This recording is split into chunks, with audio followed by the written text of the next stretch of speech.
Shalom Bapak Ibu Saudaraku yang kekasih. Shalom. Saya undang kita sama-sama bangkit berdiri. Kita katakan satu dengan yang lain, Tuhan Yesus luar biasa. Mari kita bersuka cita. Haleluya. Luar biasa. Mari Yes. kita bersuka cita. Haleluya. Haleluya. Yes.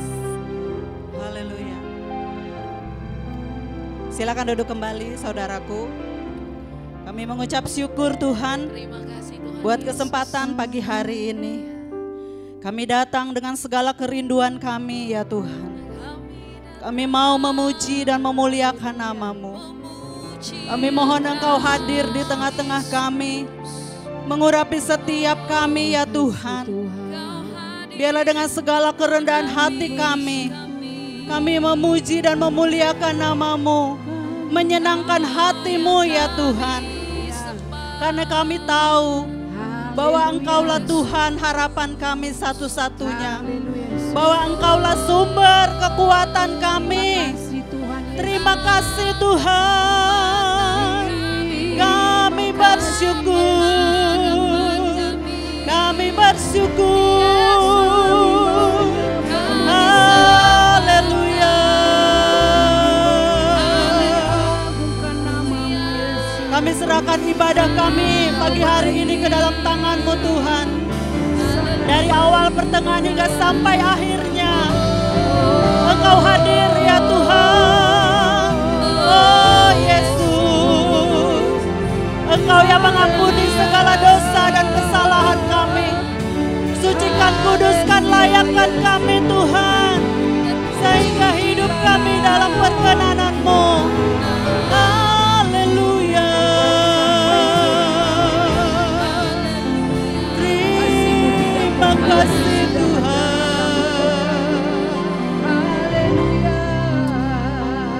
Tuhan, Engkaulah pengharapan kami. Tuhan, Engkaulah pengharapanku. Ku percaya hanya kepadamu, Yesus Allah perlindunganku. Engkau yang selalu ku puji. Tuhan, Kaulah pengharapanku.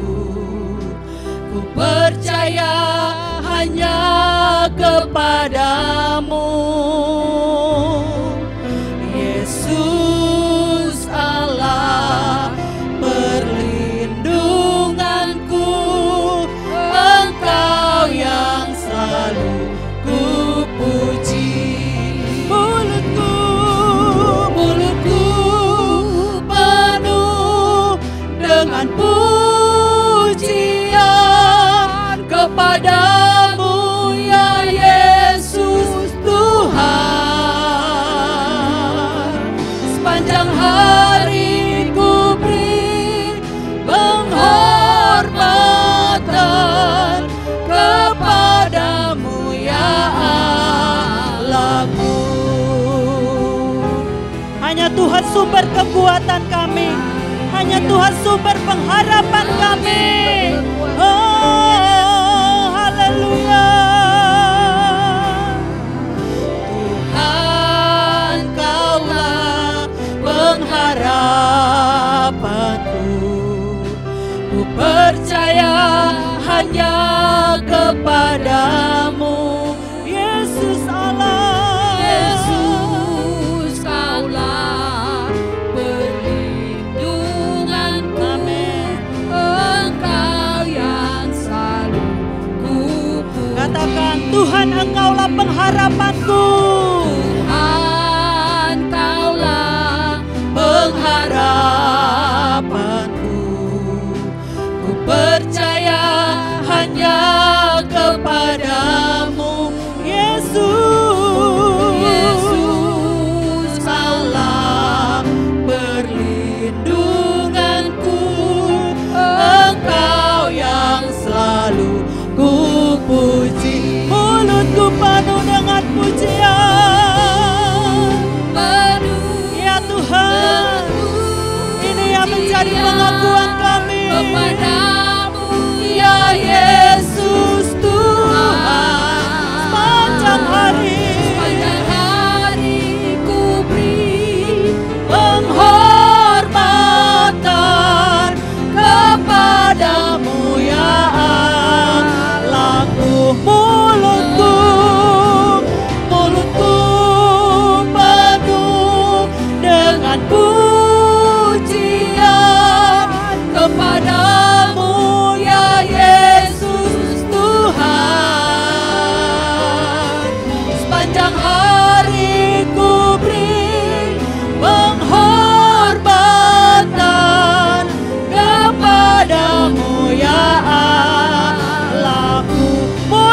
memuji-Mu.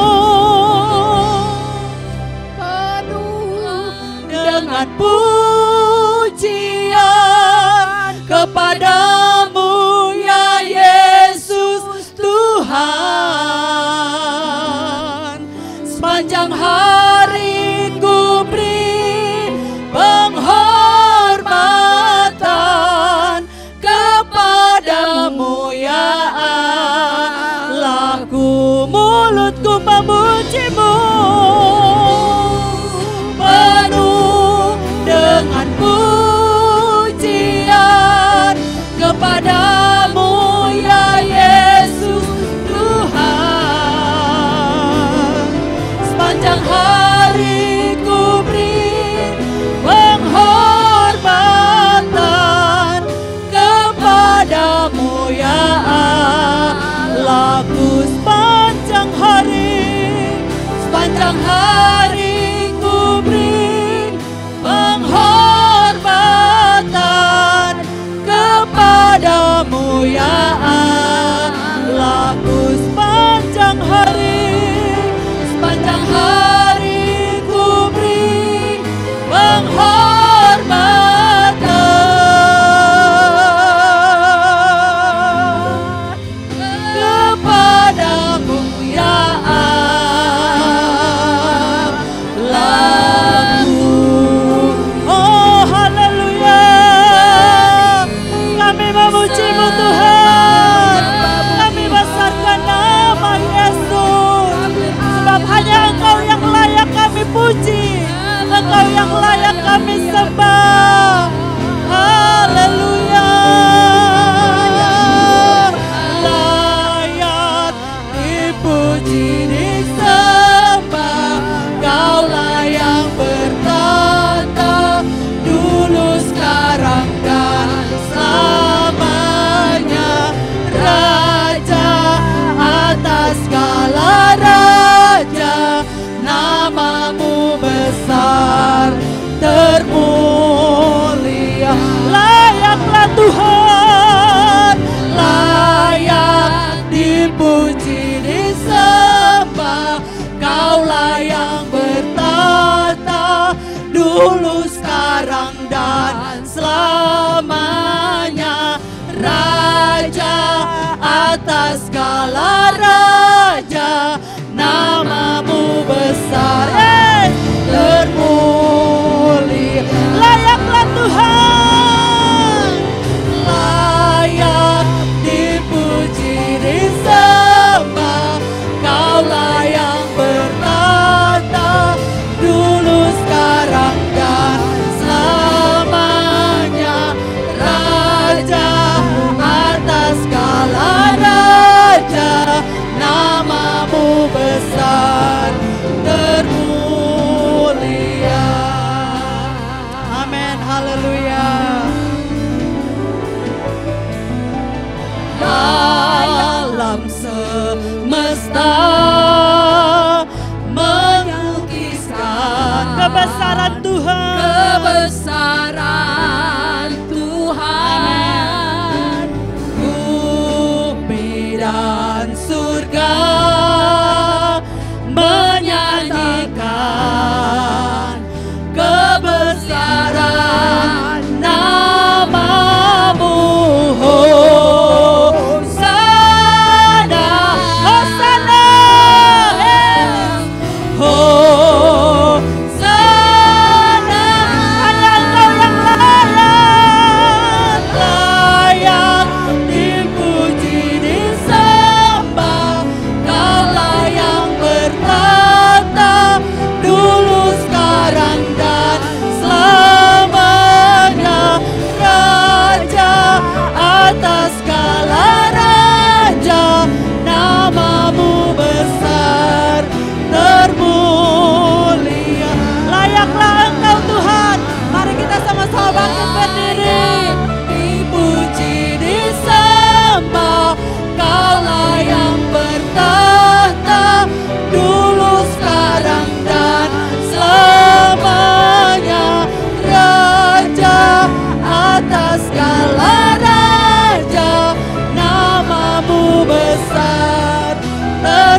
silakan duduk.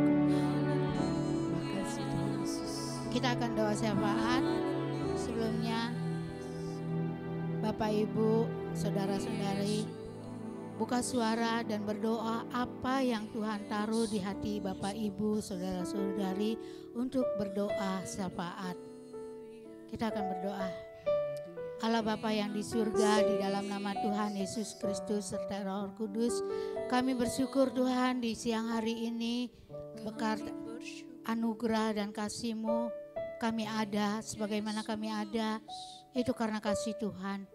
Kami membawa doa syafaat kami Tuhan, khususnya terlebih kami membawa bangsa Indonesia yang kami cintai.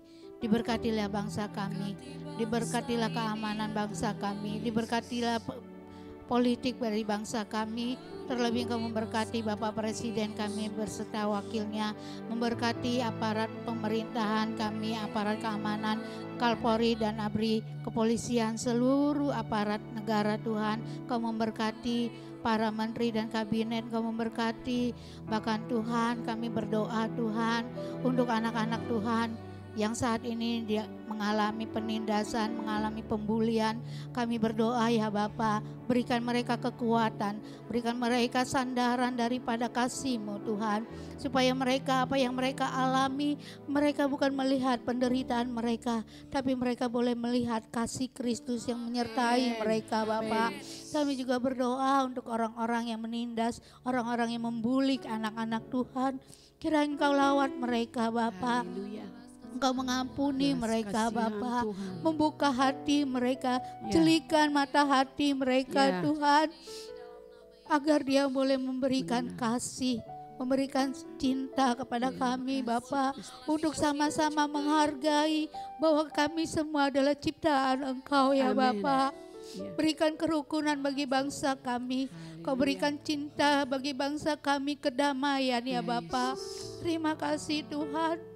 Kami juga berdoa Bapak untuk teman-teman kami di dalam jemaat Gading Serpong Tuhan, yang saat ini jauh daripada Engkau Bapak. Kami tidak tahu di mana mereka berada, tapi kami memanggil mereka di dalam nama Tuhan Yesus. Kau menolong mereka. Kami berdoa ya Bapak untuk setiap keluarga, setiap jemaat yang ada di Gading Serpong ini. Apabila mereka dalam keadaan lemah, Engkau berikan kekuatan. Amin. Apa mereka dalam kesulitan, Engkau berikan jalan keluar. Amin. Engkau berikan kami ketenangan Bapa. Berikan setiap jiwa untuk datang ke hadirat Engkau, merasakan hadirat-Mu ya Tuhan. Terima kasih ya Bapa. Berdoa Tuhan untuk Ibu Gembala kami. Engkau tolong Ibu Gembala kami Tuhan. Berikan kesehatan, kekuatan, dan kemampuan untuk dia melakukan visi dan misi dia dalam menjalankan amanat agung yang Kau berikan kepada beliau Bapak. Berkati setiap aspek kehidupannya, berkati kami semua Tuhan. Kami juga berdoa ya Bapak, khususnya untuk keuangan dari gereja kami. Saat kami akan memerlukannya, kami percaya di dalam nama Tuhan Yesus kami menerimanya. Di dalam nama Tuhan Yesus Engkau mencukupkan segala kebutuhan keuangan kami untuk memuliakan nama-Mu, untuk pekerjaan-Mu Bapa. Terima kasih Tuhan. Kami juga berdoa untuk proses idah Tuhan, intim dengan Allah. Kiranya apa yang diberikan kepada mereka semua, dan kami melihat, kami mendengar, kami dapat merasakan lawatan Allah yang luar biasa. Melalui idah ini banyak jiwa dimenangkan. Juga berdoa untuk mereka yang terlibat dalam pembuatan proses idah Tuhan. Kami serahkan mereka, berikan kesehatan, berikan hikmat daripada Engkau Bapa, sehingga apa yang dia layani bukan layani kami, tapi dia layani adalah layani Engkau semata-mata Bapa. Terima kasih Tuhan, terima kasih. Kami berdoa juga Tuhan bahwa ntar siang akan ada project Tuhan. Kami serahkan ke dalam tangan Tuhan.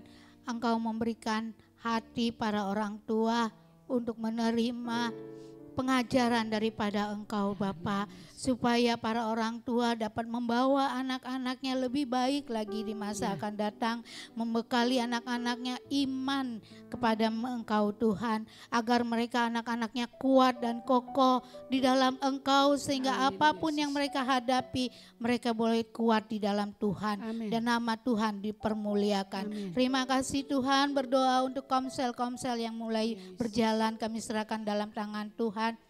Engkau memimpin setiap komsel Bapak. Kiranya setiap komsel yang ada, penambahan jiwa terjadi, penambahan iman terjadi. Bapak. Kau berkati para ketua komsel yang sudah Engkau pilih. Pimpin dia Tuhan, sehingga dia menjadi pemimpin yang bijak, pemimpin yang sesuai dengan kehendak Engkau Bapa. Terima kasih ya Tuhan, terima kasih. Sebentar kami akan memberikan persembahan kami. Kami serahkan persembahan ini ke dalam nama Tuhan, dan Engkau memberkati kami. Di dalam nama Tuhan Yesus kami memberikan persembahan. Haleluya, amin. Amin. Tiap langkahku.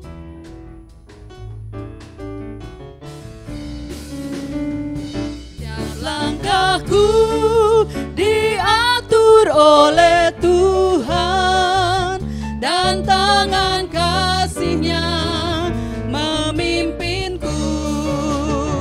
Di tengah gelombang dunia menakutkan, hatiku tetap tenang teduh.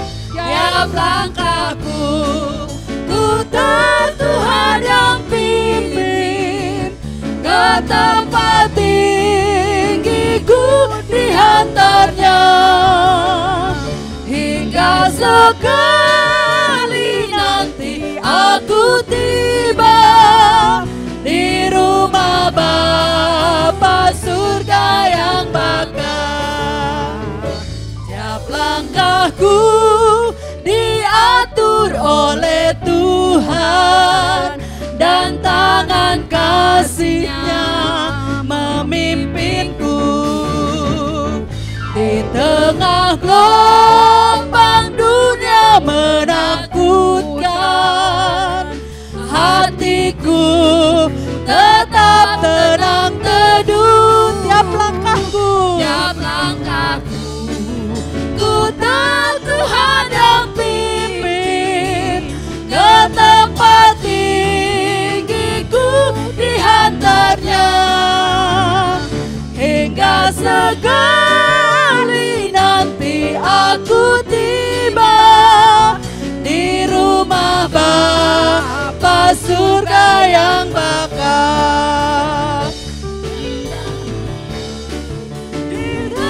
Tuhan yang pimpin, ke tempat tinggiku dihantarnya, hingga sekali nanti aku tiba di rumah Bapa surga yang bakal. Di rumah Bapa surga yang bakal. Di rumah Bapa surga yang bakal. Haleluya. Saya mau ngajak kita mau memuji Tuhan lebih dahsyat lagi. Amin. Kita percaya bahwa Tuhan Yesus adalah kekuatan kita. Hati kami percaya Tuhan.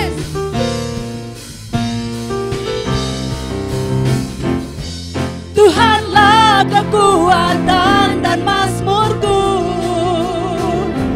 Dia gunung batu dan keselamatanku. Hanya padamu ku percaya, Padamu hatiku percaya. Kaulah menara dan kota perlindungan.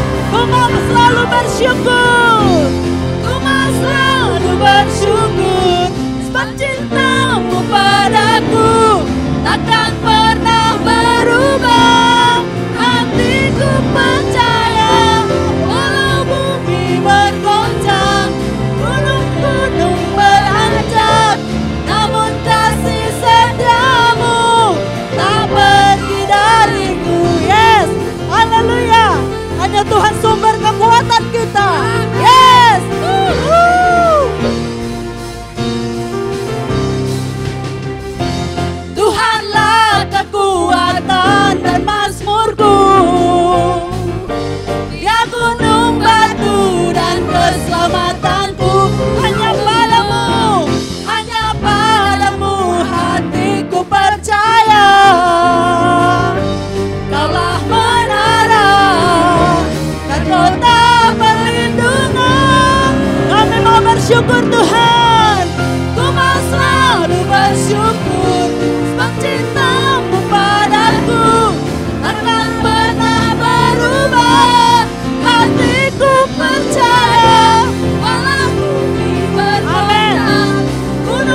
duduk kembali saudara. Kita akan mendengarkan pengumuman.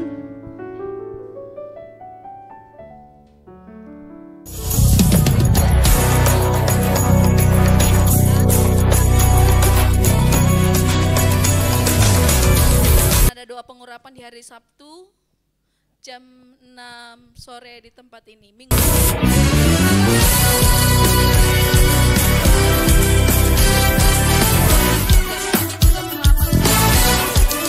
Punya anak, punya cucu bisa diantar.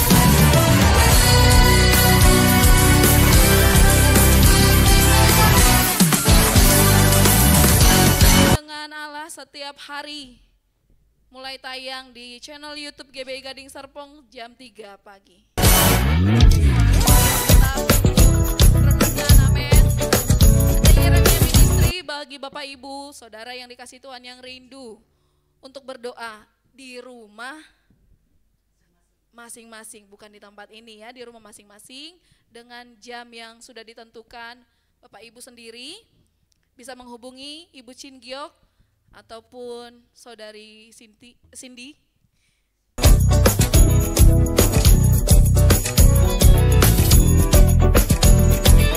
Ada seminar penginjilan yang menyambung seminar sebelumnya di hari Selasa ini, Bapak Ibu. Iya, Selasa minggu depan, tanggal 22 jam 7 di tempat ini, Bapak Ibu semua diundang hadir.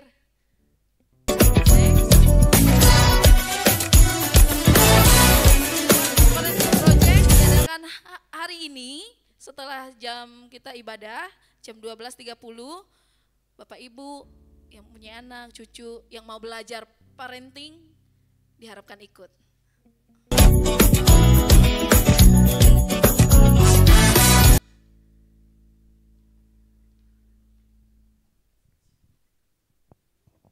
Ya, mohon maaf. Rencana kami untuk anak sekolah minggu kita akan pergi ke Lembaga Alkitab Indonesia, tadinya itu di bulan Juli atau Agustus awal, tapi kita tidak mendapat kota. Jadi kita adakan itu di bulan Januari minggu pertama. Dan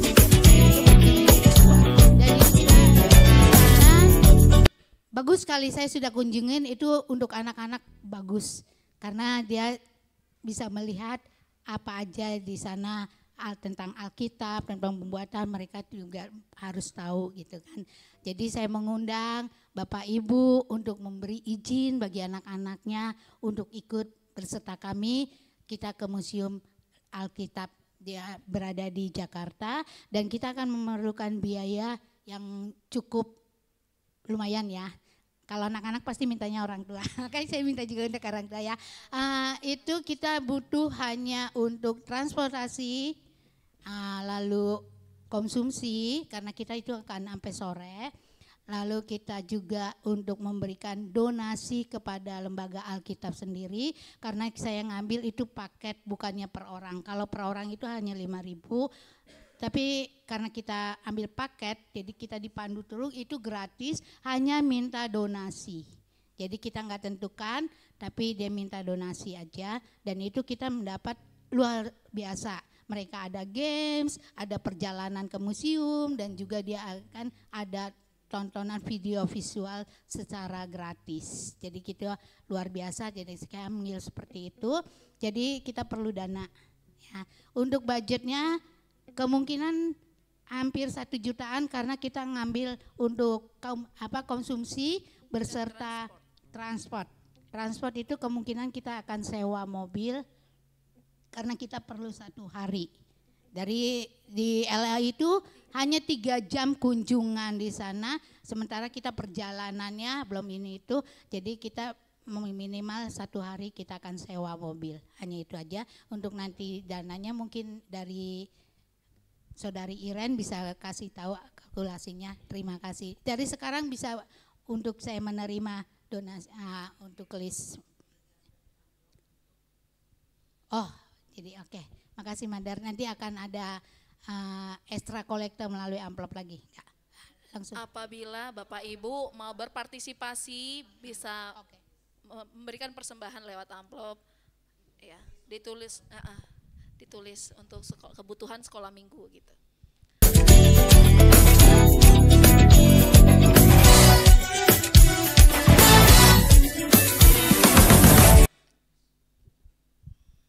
Hai wanita-wanita cantik, saya lihat banyak wanita-wanita cantik di tempat ini. Saya mengundang wanita-wanita hari Sabtu kita ibadah. Sabtu ketiga jam 4, jangan lupa di tempat ini. Dan ayat hafalan nanti menyusul.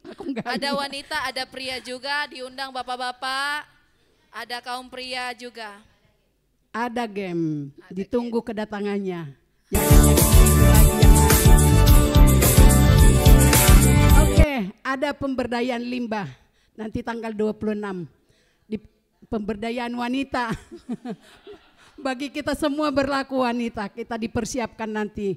Kita juga bisa nanti, kalau sudah bisa belajar, kita juga belajar sendiri nanti bisa jadi modal usaha kita. Pendaftaran 50.000, saya tunggu pendaftarannya.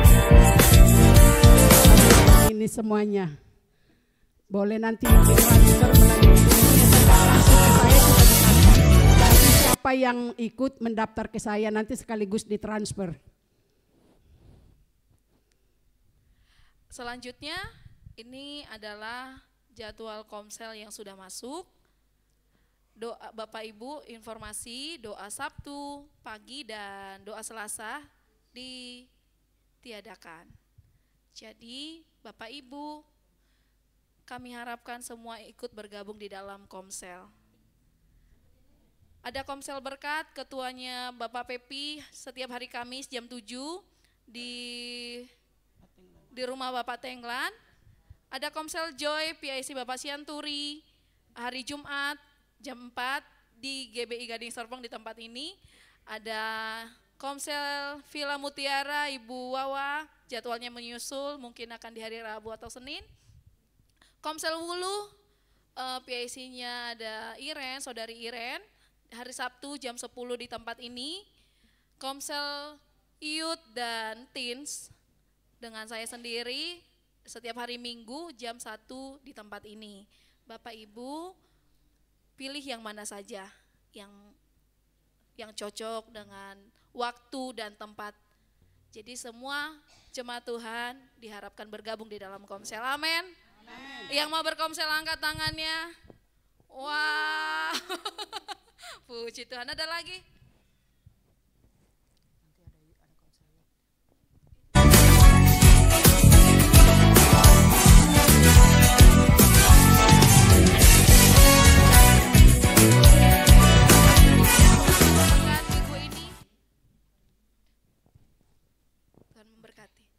Memberkati. Mari kita sama-sama bangkit berdiri. Terima kasih Tuhan. Kita akan mendengarkan sebagai firman Tuhan. Terima kasih ya Tuhan. Haleluya. Kami perlu Engkau ya Tuhan. Dalam kehidupan kami. Hari ini kami mau mendengarkan suara-Mu lewat kebenaran firman-Mu. Berfirmanlah Engkau Tuhan, menjamah setiap hati kami. Firman-Mu yang membuat kami dan memberikan kepada kami kekuatan. Terima kasih Yesus.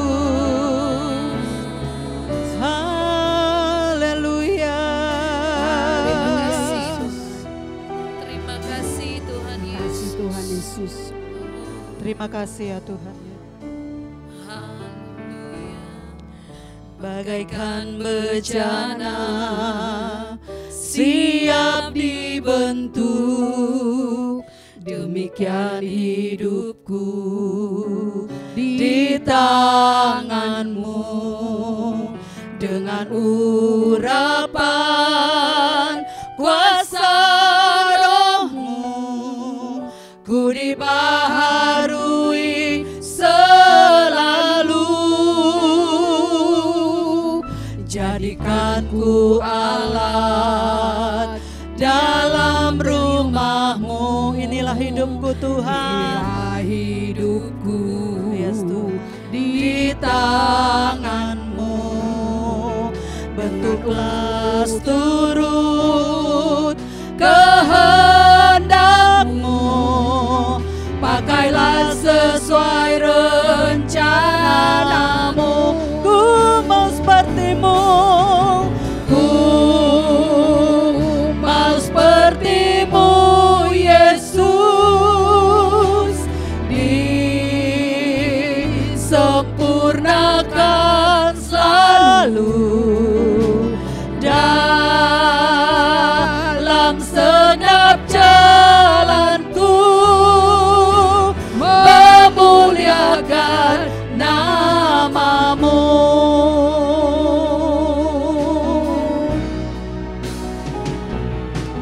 Bagaikan bejana siap dibentuk, demikian hidupku di tangan-Mu. Dengan urapan kuasa Roh-Mu, ku dibaharui selalu. Jadikanku alat dalam rumah-Mu. Inilah hidupku di tangan-Mu. Bentuklah turut kehendak-Mu, pakailah sesuai rencana-Mu. Ku mau seperti-Mu Yesus, mau seperti-Mu Yesus,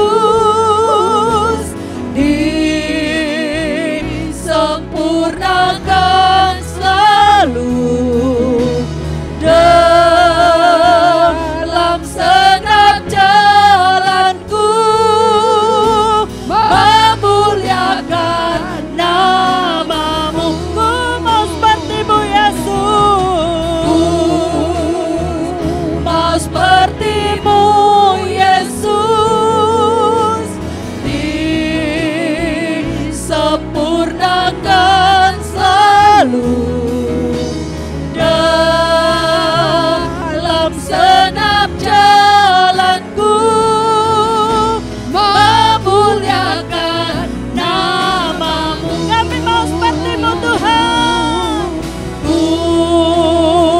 mau seperti-Mu Yesus, disempurnakan selalu dalam segenap jalanku, memuliakan nama-Mu. Ku mau seperti-Mu Yesus, ku mau seperti-Mu Yesus, disempurnakan selalu dalam segenap jalanku, memuliakan nama-Mu, memuliakan nama-Mu, memuliakan nama-Mu, memuliakan nama-Mu, memuliakan nama-Mu. Haleluya. Silakan duduk kembali Bapak Ibu Saudaraku. Terima kasih Bapa dalam surga. Kami bersyukur bahwa kami ada di tempat ini saat ini memuji menyembah Engkau. Dan kami percaya Engkau hadir di tengah-tengah kami. Kami percaya Engkau akan memberkati melawat setiap kami. Kami yang datang dengan pergumulan, dengan masalah. Kami percaya Engkau bukakan jalan bagi kami pada saat ini. Pada saat kami datang dengan kelemahan tubuh, sakit penyakit, kami percaya oleh kuasa firman-Mu Engkau menjamah kami dan memulihkan, menyembuhkan kami. Dan pada saat kami hadir dengan keterikatan, dengan penderitaan, dengan masalah pergumulan, kami percaya Tuhan Engkau melawat setiap kami supaya pada saat kami pulang kami dimerdekakan. Terima kasih Bapak. Terima kasih buat hari yang luar biasa sehingga kami boleh beribadah, memuji, menyembah Engkau pada hari ini. Terima kasih untuk kebaikan-Mu sepanjang minggu ini. Sehingga kami mengalami Tuhan berkat yang daripada-Mu, sukacita yang daripada-Mu. Berkati kami dengan firman-Mu, dan kiranya hamba-Mu yang tidak ada apa-apanya ini Engkau pakai untuk menjadi alat menyampaikan isi hati-Mu. Dan kiranya kuasa Roh Kudus saja yang ada di tengah-tengah kami. Dan kuasa Roh Kudus ada dalam hati kami. Sehingga segala kuasa yang bukan daripada-Mu kami hancurkan dalam nama Yesus Kristus. Setiap fasilitas yang kami gunakan sudah dikuasai oleh kuasa Roh Kudus. Berbicaralah Tuhan karena kami sudah siap hanya di dalam nama Yesus Kristus. Kami sudah berdoa dan bersyukur. Haleluya. Amin. Shalom Bapak Ibu Saudara yang dikasihi Tuhan. Kita bersuka cita pada hari ini kita boleh berkumpul di rumah Tuhan, belajar sebagian daripada isi hati Tuhan supaya kita semakin hari semakin dikuatkan iman kita. Amin. Saya akan bacakan dan saya minta kita bacanya mungkin bisa bersama-sama yang diambil dari 1 Petrus 4. 1 Petrus 4 ayat 12 sampai 16. Mungkin bisa ditayangkan. 1 Petrus 4 ayat 12 sampai dengan yang ke-16. Ya, saya akan bacakan ayat yang ke-12, nanti Bapak Ibu 13. Begitu bergantian, dan ayat yang ke-16 kita akan bacanya bersama-sama. 1 Petrus 4 ayat 12 sampai 16. Demikian firman Tuhan dengan perikop menderita sebagai Kristen. Demikian firman Tuhan. Saudara-saudara yang kekasih, janganlah kamu heran akan nyala api siksaan yang datang kepadamu sebagai ujian. Seolah-olah ada sesuatu yang luar biasa terjadi atas kamu. Silakan.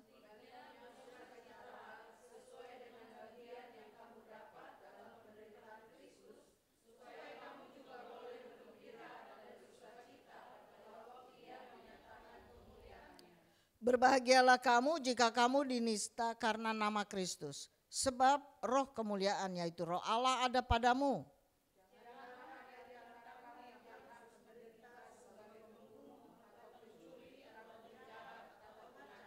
Sama-sama. Tetapi jika ia menderita sebagai orang Kristen, maka janganlah ia malu, melainkan hendaklah ia memuliakan Allah dalam nama Kristus itu.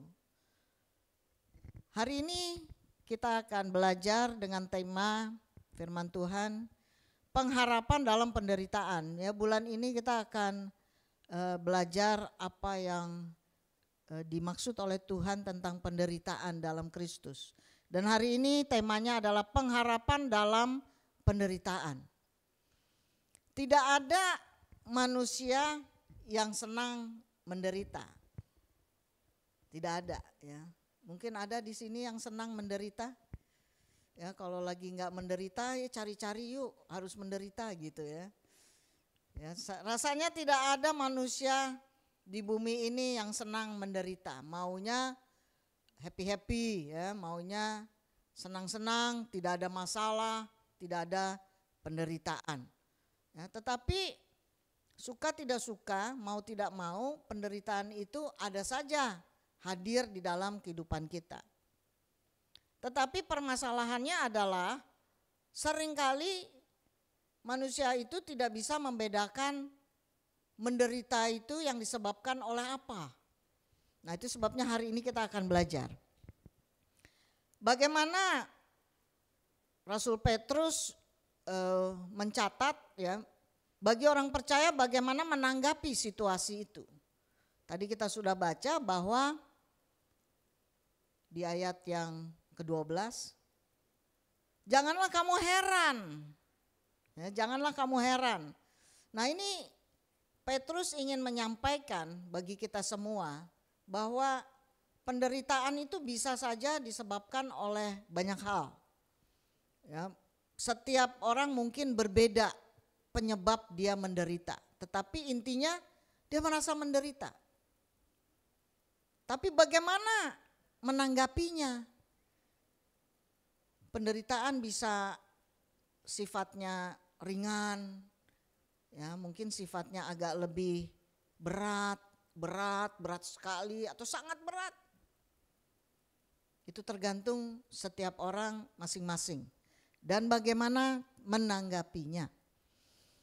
Nah, surat 1 Petrus ini ditulis oleh Petrus pada saat itu, ya dicatat bahwa Petrus itu berada di Roma. Dan surat ini ditujukan kepada jemaat di Asia Kecil yang saat itu sedang dalam kondisi atau situasi yang sangat menderita. Ya, Asia Kecil saat ini itu adalah Turki. Ya, dulu Asia Kecil. Bayangkan dulu Asia Kecil itu banyak orang Kristennya, ya. Tetapi juga banyak yang belum Kristen. Nah, tapi sekarang Asia Kecil itu namanya Turki.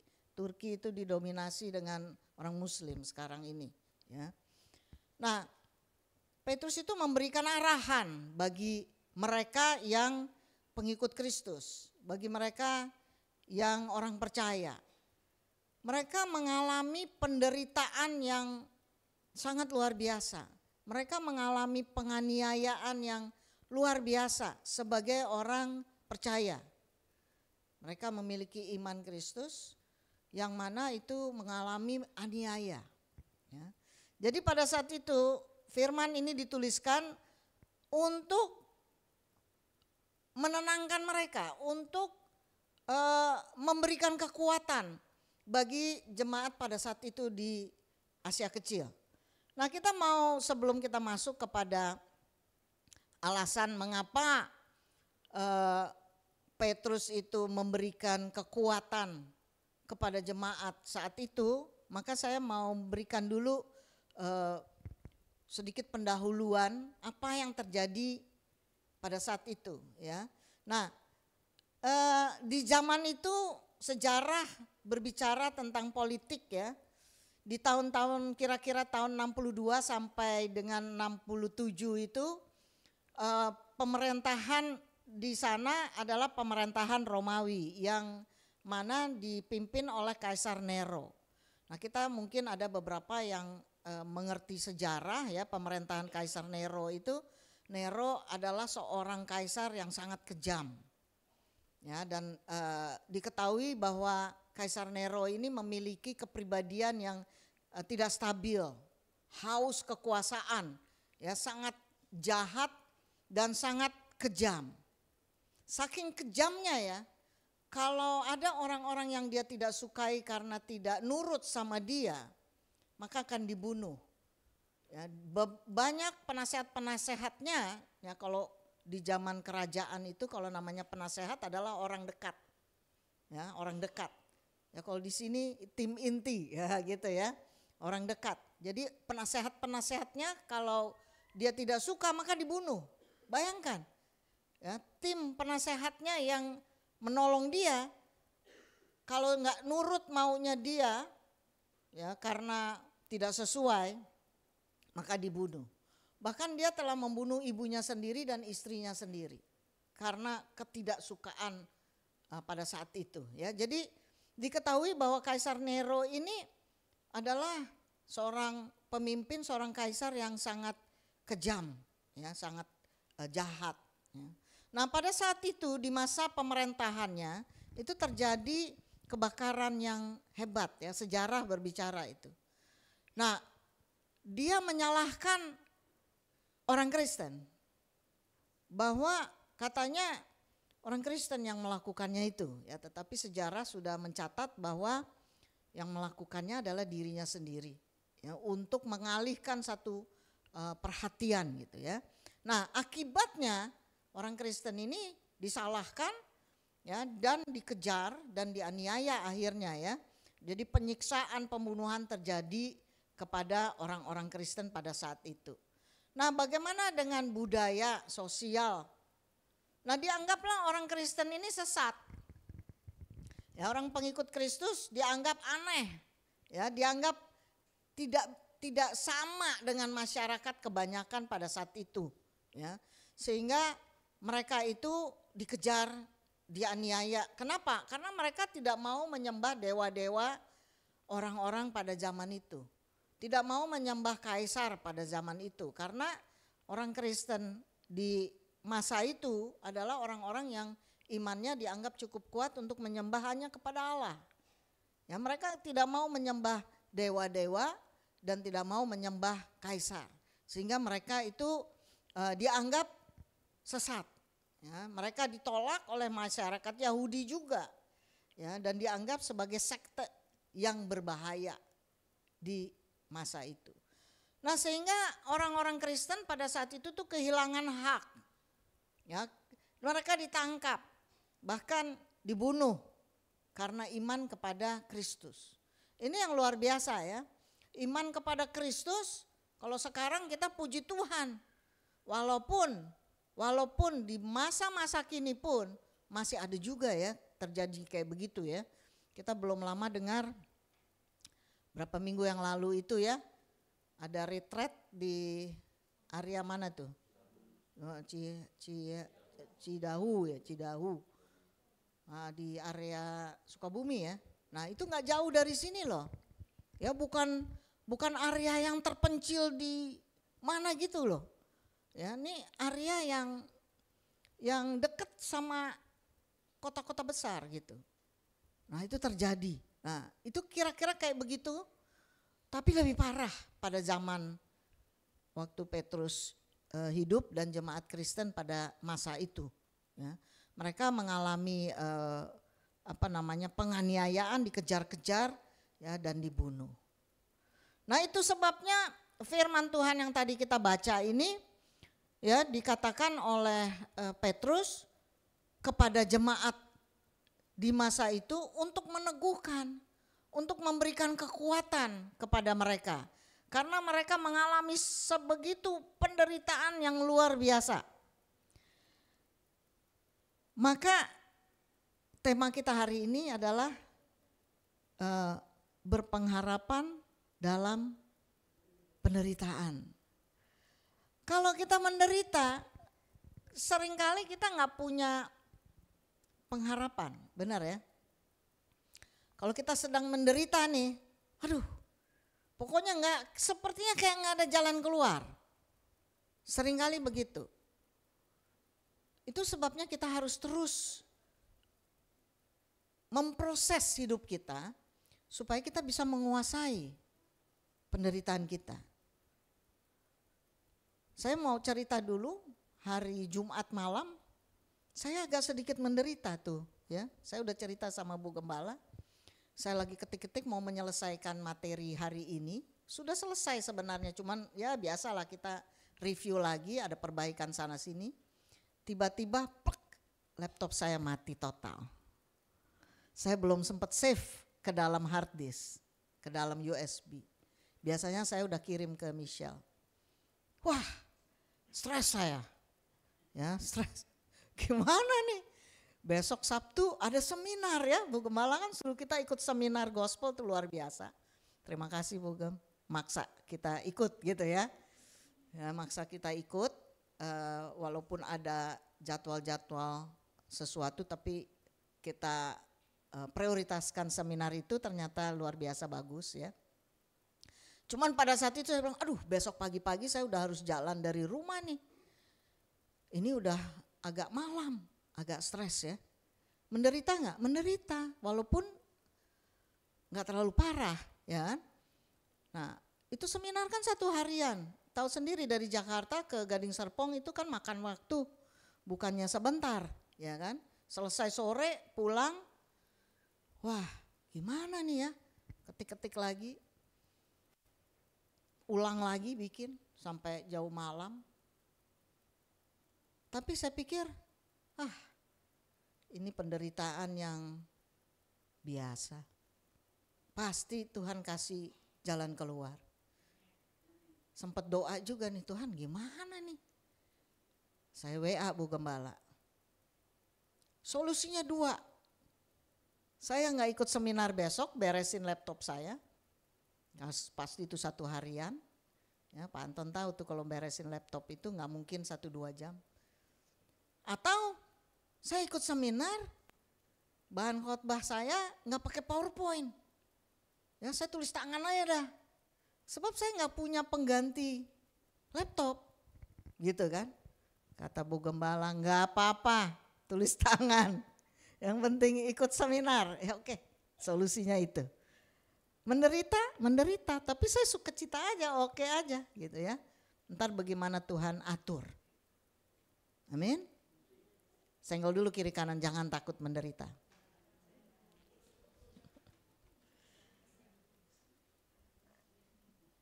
Maka mengapa kita harus punya pengharapan?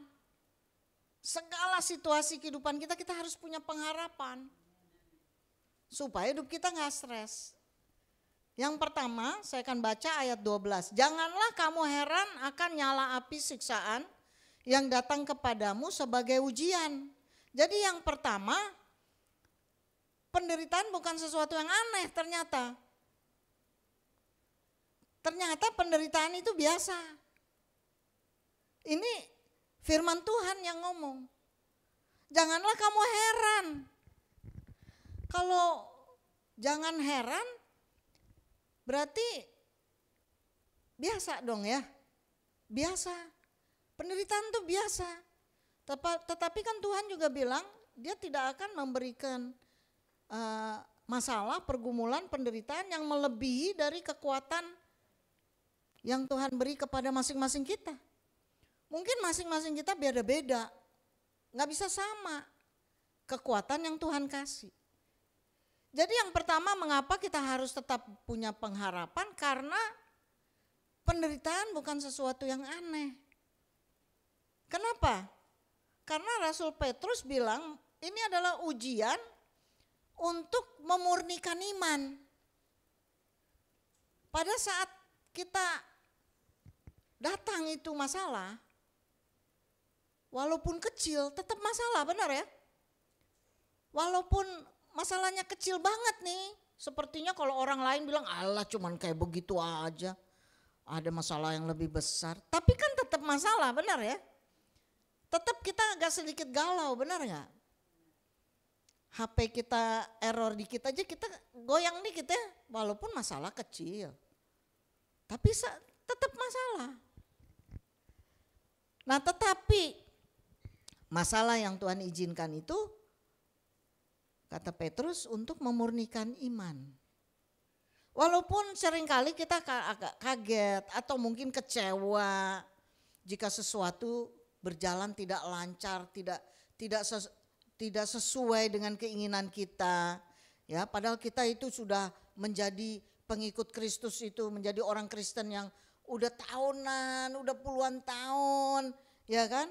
Tetapi tetap aja kadang-kadang kita kaget atau kecewa karena tidak sesuai dengan apa yang kita inginkan. Nah, tetapi firman Tuhan bilang penderitaan adalah bagian dari proses pertumbuhan rohani. Tujuan pertumbuhan agar semakin serupa dengan Kristus. Amin. Nah, kapan kita menjadi serupa dengan Kristus? Pada saat kita terus mau dimurnikan tadi. Pada saat kita terus mau diproses. Pada saat kita terus mau berjalan sampai pada kesudahannya, kita sudah seperti Kristus, bukan? Nah, tapi pertanyaannya bagaimana kita bisa bertahan nih kalau kita menderita?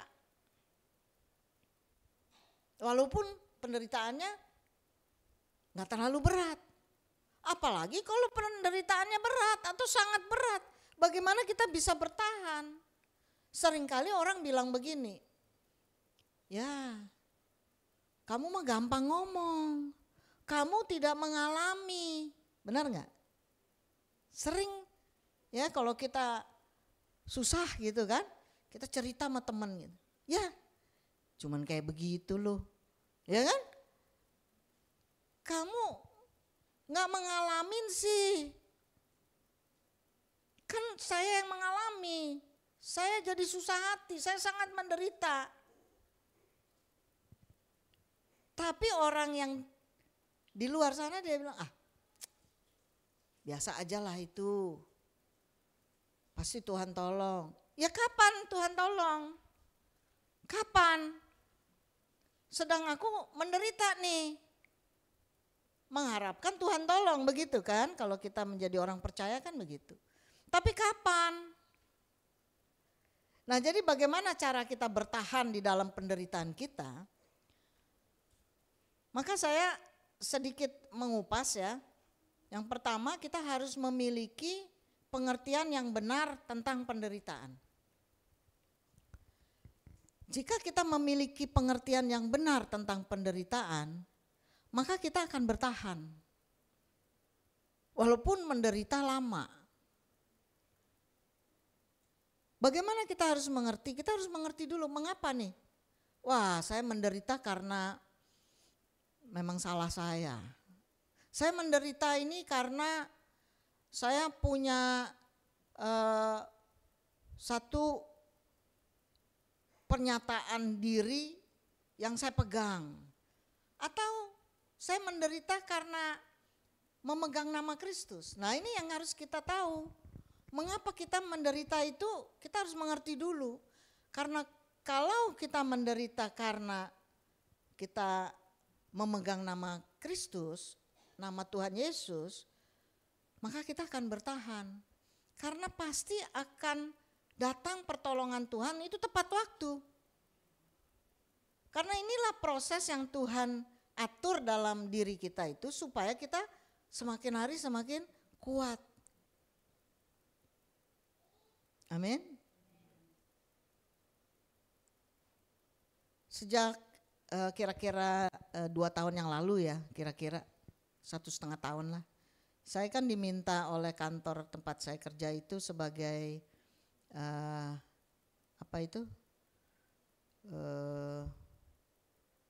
pembimbing rohani persekutuan doa. Jadi kantor saya punya persekutuan doa. Aduh, mau bimbing apa ya, pada pinter-pinter Pak. Nah kemarin ketuanya sudah habis periode, ganti ketua baru.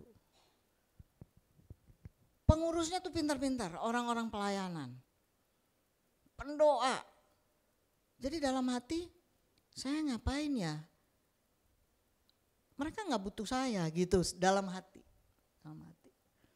Mereka udah orang-orang canggih-canggih lah, walaupun bukan pendeta. Lalu saya bilang sama ketua baru ya, saya kayaknya gak perlu lah di sini ya. Gak perlu saya sebagai pembimbing karena udah oke lah, semua udah jalan bagus. Kantor juga mendukung ya kan. Wah gak bisa begitu Ci, katanya manggilnya Cici. Gak bisa begitu Ci, kita perlunya itu nama pendetanya. Loh jadi dia punya pergumulan sendiri tuh. Saya bilang tapi tiap kali saya kasih saran sesuatu, tim ini ada yang jago-jago gitu. Dia jalan sendiri aja. Gak apa-apa gitu ya, gak apa-apa. Kan masing-masing boleh melakoninnya gitu ya. Tapi saya pikir udahlah jalan aja. Nanti kalau butuh-butuh sharing saya siap. Kami persekutuan tiap Jumat siang. Ya, yang muslim Jumatan kami persekutuan. Setiap Senin siang jam makan kami doa syafaat. Ya, timnya itu doa syafaat. Pendoanya juga oke loh ya. Jadi udah kayak gereja, tuh. Nah kami ada program-program. Pergi ke Jompo, pergi ke yatim piatu, pergi ke mana-mana itu setahun bisa 3 kali.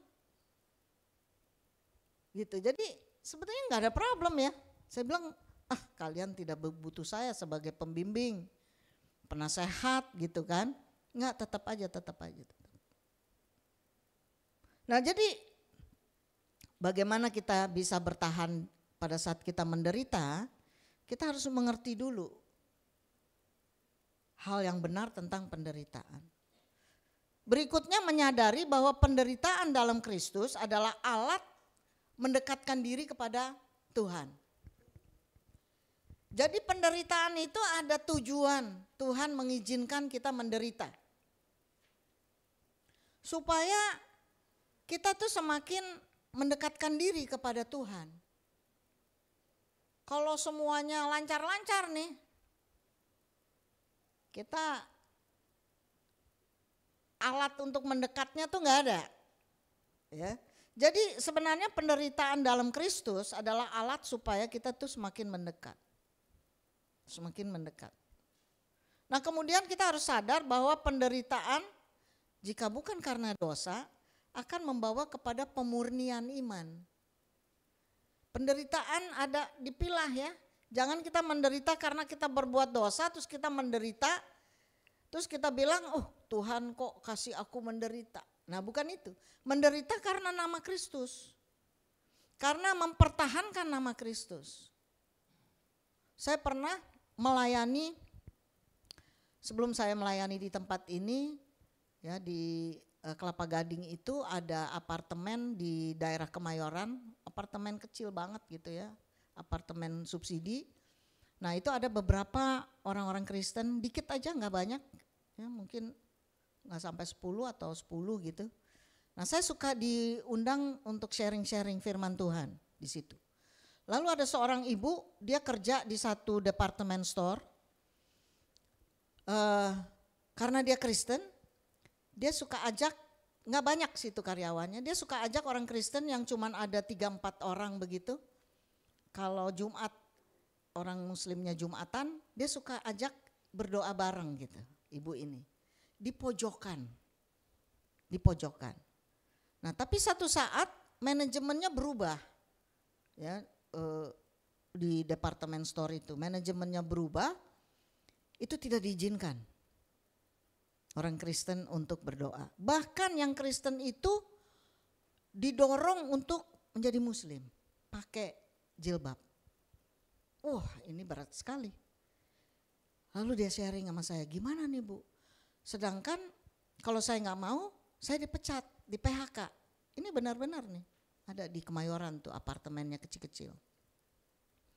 Tapi kalau saya di PHK, saya tulang punggung keluarga.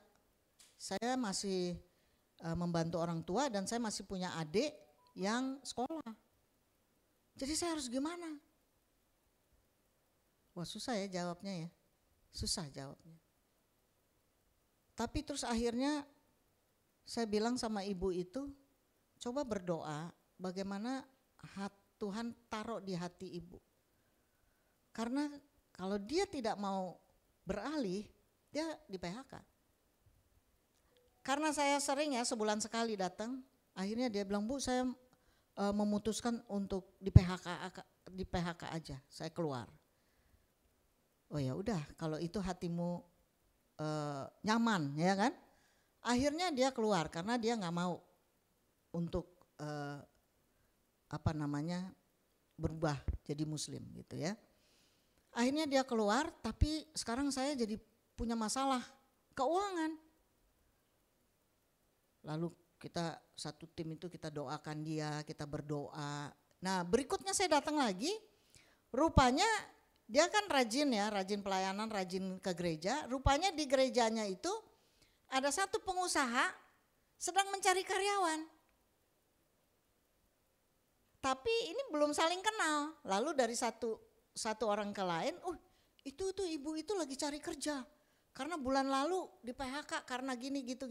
Wah si pengusaha senang dapat karyawan orang Kristen yang rajin berdoa. Langsung diterima, langsung gajinya itu jauh lebih tinggi dari sebelumnya. Jadi dia menderita saudara. Menderita enggak? Menderita. Enggak ada kerjaan, terus gimana hidup? Orang tuanya, adiknya masih sekolah. Tetapi Tuhan kasih solusi yang luar biasa. Jadi kita harus menyadari dulu waktu kita menderita itu Apakah ini untuk memurnikan iman kita atau menderita karena kita berbuat dosa? Kalau kita menderita karena ini untuk memurnikan iman kita semakin kuat, jika kita dianiaya, jika kita mau dikejar-kejar bahkan mau dibunuh, ya mungkin zaman sekarang nggak begitu ya seperti zaman dulu, maka pasti ada pembelaan Tuhan dalam hidup kita. Amin. Hal kedua, mengapa Rasul Paulus arahkan, meneguhkan supaya berpengharapan di dalam penderitaan? Ayat 13 berkata begini, sebaliknya bersukacitalah sesuai dengan bagian yang kamu dapat dalam penderitaan Kristus. Jadi yang kedua adalah bersukacita di dalam penderitaan. Ini gak gampang. Bagaimana saya menderita kok saya harus bersukacita? Kan ini bertolak belakang. Kalau seseorang itu menderita pasti wajahnya itu sedih, wajahnya itu tegang, wajahnya itu menampakkan ini lagi bermasalah. Tetapi Alkitab bilang sebaliknya, bersukacitalah. Mengapa? Sukacita ini bukan karena dia tidak merasakan kesakitan loh. Dia menderita pasti ada rasa berat sakit di dalam dirinya. Tetapi karena kita bagian dalam penderitaan Kristus. Kita disatukan dengan Kristus bukan hanya dalam hal yang menyenangkan, ya, dalam kemuliaan, dalam berkat, dalam hal-hal yang senang-senang di dalam kehidupan kita, tetapi kita juga ada di dalam penderitaannya Kristus. Supaya kita disiapkan untuk kekekalan kemuliaan yang akan datang. Karena Alkitab berbicara tentang seseorang percaya, dia akan terus didewasakan. Ya, bukan karena dia ada berkat, tetapi dia menyatu dengan penderitaan karena Kristus. Bukan penderitaan karena masalah yang dibuatnya sendiri, tetapi karena penderitaan di dalam Kristus. Ini gak gampang. Tetapi inilah yang firman Tuhan ajarkan buat kita semua. Supaya kita tidak takut menderita karena Kristus tadi. Berikutnya yang ketiga, mengapa kita harus punya pengharapan? Ya, ayat 14 berkata begini, berbahagialah kamu jika kamu dinista karena nama Kristus. Karena kita dianiaya, karena kita pegang nama Kristus, Alkitab bilang berbahagia. Jadi kalau cerita ibu tadi, yang pada akhirnya dia ditolong Tuhan lah istilahnya. Dia bilang, aku ditolong Tuhan bu, katanya gitu. Puji Tuhan, ya kan? Dia berbahagia karena dia terus beriman walaupun dia mengalami satu penderitaan, dalam kutip aniaya yang luar biasa. Padahal dia kerjaannya bagus. Tetapi dia tetap di PHK karena dia tidak mau nurut sama atasannya.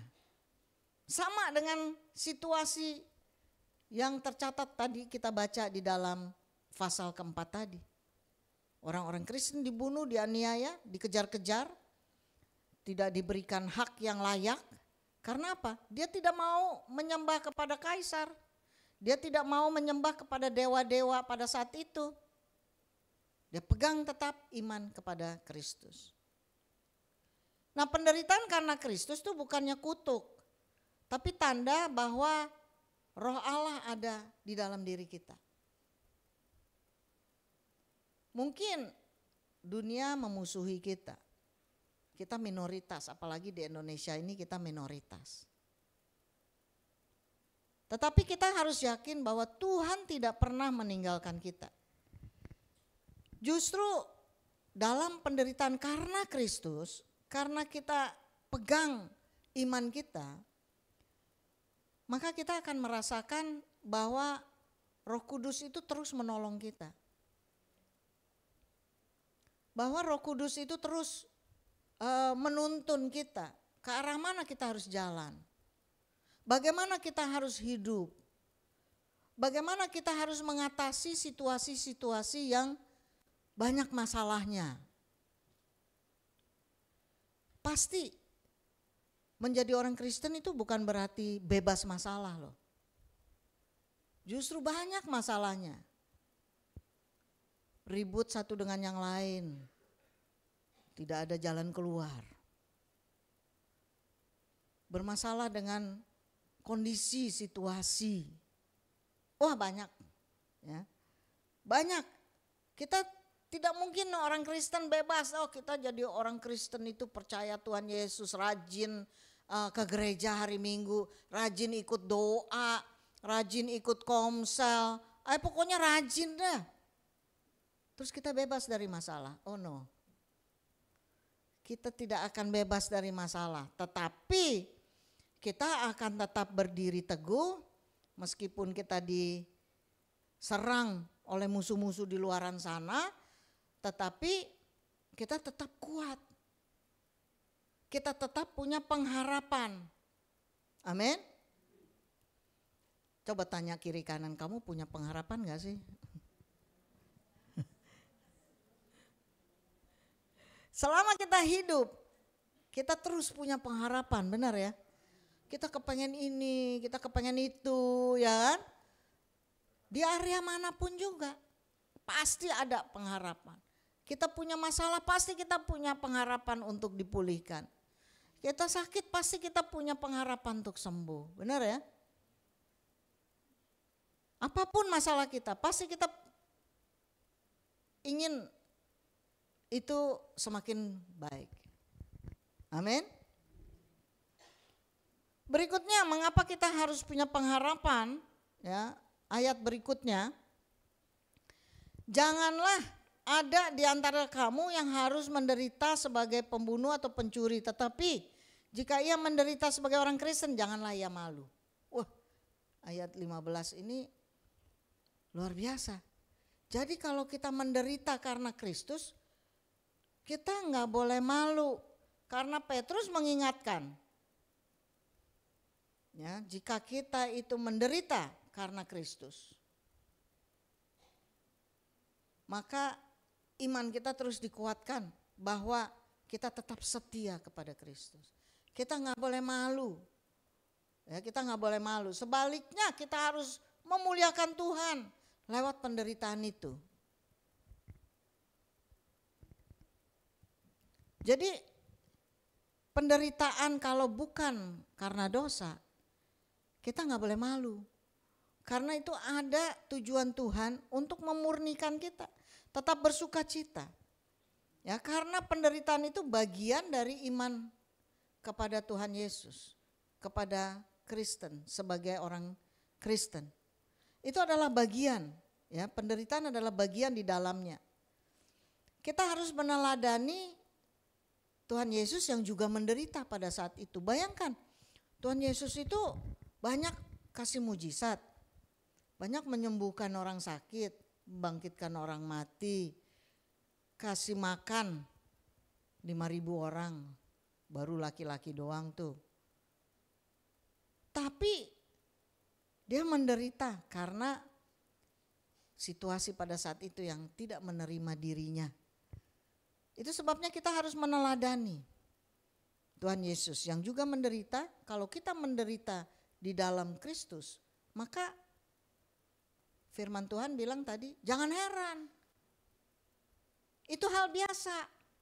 Karena kita adalah pengikut Kristus, maka kita juga ada di dalam penderitaannya Kristus. Lalu penderitaan ini akan membawa kesaksian hidup dalam ayat tadi, ayat 16, ya kan? Tetapi jika ia menderita sebagai orang Kristen, janganlah ia malu, melainkan hendaklah ia memuliakan Allah dalam nama Kristus itu. Jadi ini menjadi satu kesaksian bahwa pada saat kita menderita oleh karena nama Tuhan Yesus Kristus, maka ini bisa menjadi kesaksian hidup.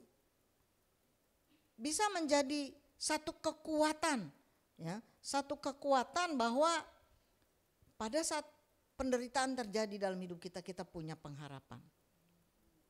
Kita perlu melihat situasi politik yang kejam, tapi itu tidak membuat kita luntur iman. Amin. Pada zaman waktu dulu itu ada penindasan bagi orang Kristen. Mungkin sekarang juga ada di daerah-daerah tertentu, di lokasi-lokasi tertentu. Mungkin ada yang parah-parah. Mungkin saudara dan saya hidup di kota gini kurang merasakan itu, tapi mungkin juga ada. Mungkin juga ada, ya. Tetapi kita harus percaya bahwa kesetiaan kita dalam iman, ya, di tengah penderitaan adalah kesaksian yang paling kuat. Adalah kesaksian yang paling mantap. Pada saat kita tetap setia di tengah-tengah penderitaan, maka akan nampak Kristus di dalam hidup kita. Amin.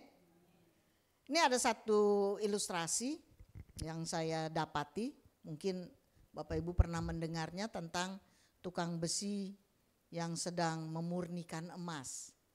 Ya, tukang besi yang sedang memurnikan emas ini, dia menaruh logam itu di dalam api yang sangat panas. Dia membiarkan emas itu masuk ke dalam api, dan kotoran yang ada di luar emas itu dia asah gitu ya, dia asah ya, supaya kotoran itu lepas dari emas, dan emas itu akan menjadi emas yang murni, gitu ya. Itu memang proses membuat emas itu murni, dicelupkan ke dalam api, dan itu ada kulit-kulitnya, ada kotoran-kotorannya, itu kayak semacam kayak diamplas begitu, ya kan? Nah, lalu ada pertanyaan kepada si tukang besi yang sedang memurnikan emas itu. Kapan kamu tahu bahwa emas ini sudah siap, sudah murni, sudah bagus? Kapan? Lalu dia menjawab gini, ketika aku bisa melihat bayangan wajahku di dalamnya. Kapan saudara dan saya dimurnikan Tuhan di dalam penderitaan dalam Kristus? Pada saat orang di sana, luar sana bisa melihat Yesus dalam diri kita. Amin. Itulah proses hidup kita. Sudahkah orang di tempat kerja kita, di kantor kah, di tempat usaha, misalnya kita usaha di pasar kek, sudahkah mereka melihat Kristus dalam diri kita? Ini ilustrasi tentang pemurnian iman. Kristus yang harus ada di dalam diri kita, dalam setiap kegiatan kita, bukan hanya di gereja, bukan hanya waktu kita doa, tetapi waktu kita sedang bekerja, waktu sedang kita kuliah, ya, waktu sedang kita sekolah, waktu sedang kita usaha. Apakah orang di sekitar kita itu melihat Kristus dalam diri kita?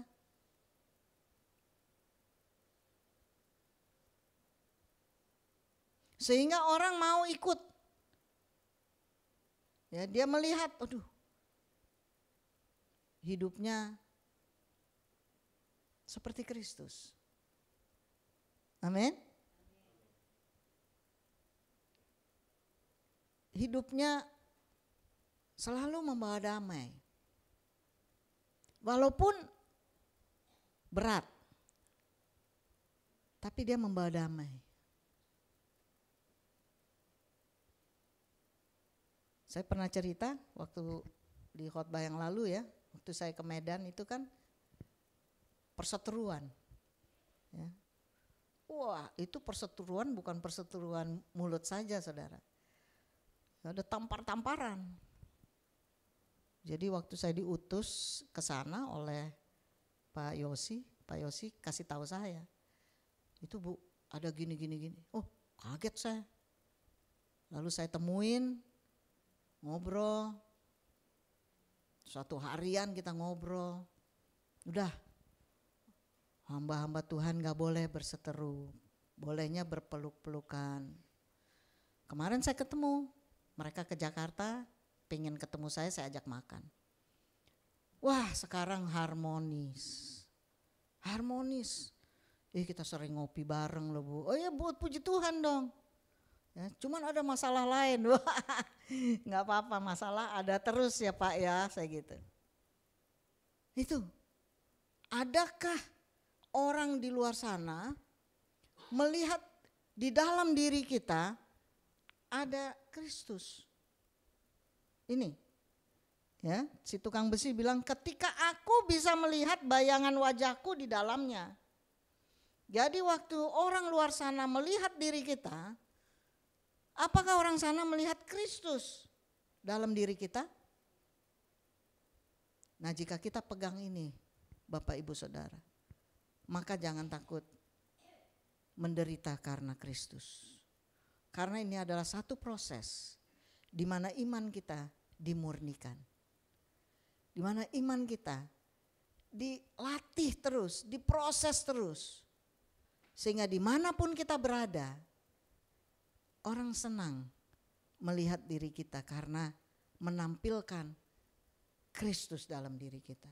Yesus Kristus yang ada dalam diri kita. Sehingga orang mau ikut Yesus karena dilihatnya bahwa Yesuslah segala-galanya. Amin. Mari kita datang kepada Tuhan. Kita bangkit berdiri. Saya undang para worshiper. Kita mau berdoa supaya firman ini memberikan kekuatan bagi kita semua, saudara dan saya, bahwa menderita dalam Kristus adalah hal yang biasa. Yang diizinkan Tuhan terjadi di dalam kehidupan kita karena ini adalah proses pemurnian iman. Biarlah itu kita memiliki pemahaman pengertian yang benar pada saat kita menderita karena nama Kristus. Biarlah Tuhan Yesus sendiri yang nampak di dalam kehidupan kita. Karena kita tetap berdiri teguh, tetap tidak goyah. Tetap kita pegang iman kita, tetap setia sampai pada akhirnya kita serupa dengan Kristus. Haleluya.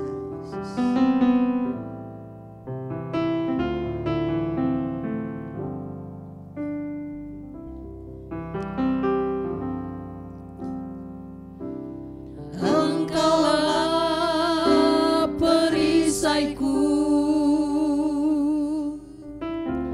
saat badai hidup menerpaku. Firman-Mu di dalamku, pulihkan jiwaku, ku kan berdiri di tengah badai dengan kekuatan yang Kau berikan. Sampai kapanpun ku kan bertahan, karena Yesus selalu menopang hidupku. Sekali lagi kita mau katakan, Engkaulah perisaiku Tuhan. Engkaulah perisaiku saat badai hidup menerpaku. Firman-Mu di dalamku, pulihkan jiwaku, ku kan berdiri di tengah badai dengan kekuatan yang Kau berikan. Sampai kapanpun ku kan bertahan, karena Yesus selalu menopang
dengan kekuatan yang Kau berikan, sampai kapanpun tak tergoyahkan, karena Yesus selalu menopang, karena Yesus selalu menopang, karena Yesus selalu menopang.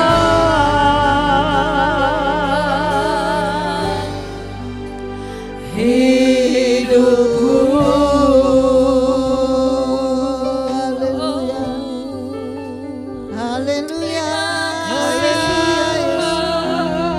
Kau yang terus Terima menopang kasih. Engkau yang membela Engkau ada dalam hidup kami.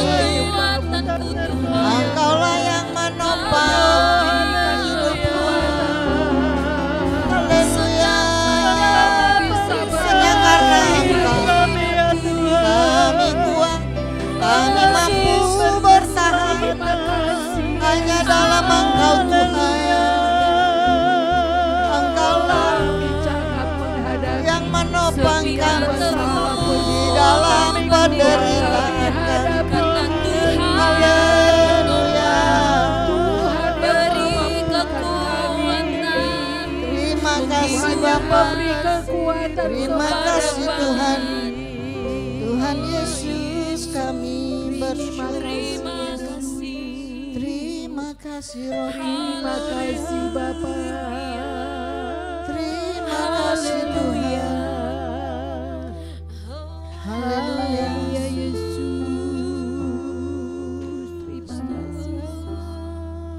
Tuhan Yesus kami bersyukur, berterima kasih untuk kasih sayang-Mu yang Kau berikan dalam kehidupan kami. Kami sungguh merasakan Tuhan, Engkaulah yang menopang kami.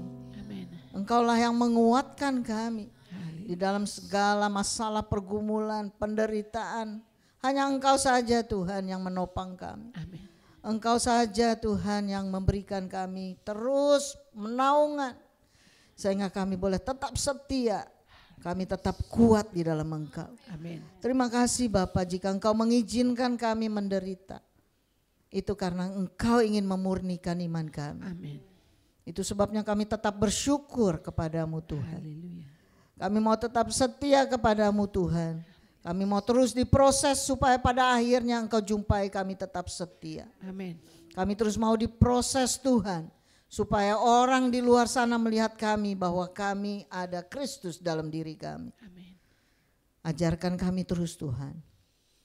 Ajarkan kami tentang kebenaran firman-Mu di dalam hidup kami, supaya kami terus diasah, diproses, dan dimurnikan iman kami.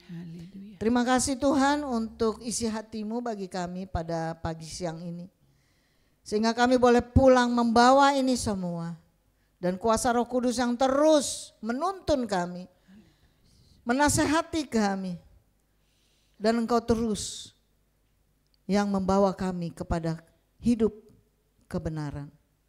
Terima kasih Bapa. Kami berdoa buat jemaat-Mu di tempat ini supaya terus berpegang kepada firman-Mu yang tetap menguatkan. Tidak ada satupun yang mampu digoyangkan oleh iblis, karena kami memiliki kekuatan yang luar biasa. Terima kasih Bapa, terima kasih Roh Kudus. Di dalam nama Yesus Kristus kami berdoa dan bersyukur kepadamu. Haleluya.